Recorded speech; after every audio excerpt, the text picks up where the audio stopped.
আজকে চলে এসেছি সেই ভাইরাল শাকিলা পিঠাঘর, পূর্বাঞ্চলের একটি ভাইরাল পিঠাঘর। এখন ওনার সাথে কথা বলবো, বিভিন্ন ইনফরমেশন আপনাদের পেতে হবে।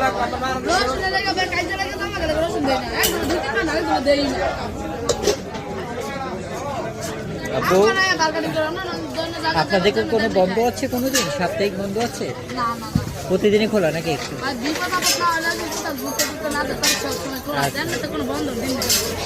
আচ্ছা, কয়টা থেকে কয়টা পর্যন্ত থাকে আপনাদের?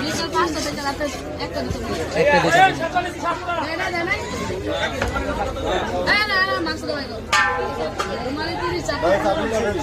হাঁসের মাংস আর দেশি মাংস আছে না? মানে দেশি মুরগির কোনো? দেশি মুরগিটা কত করে?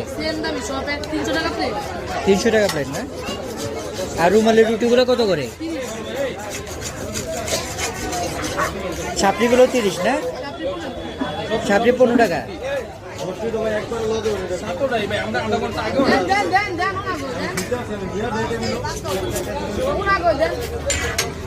এই হচ্ছে ওনার হাঁসের মাংস। প্রতি প্লেটে 5 পিস করে মাংস থাকবে। স্বাদ যথেষ্ট পরিমাণ ভালো।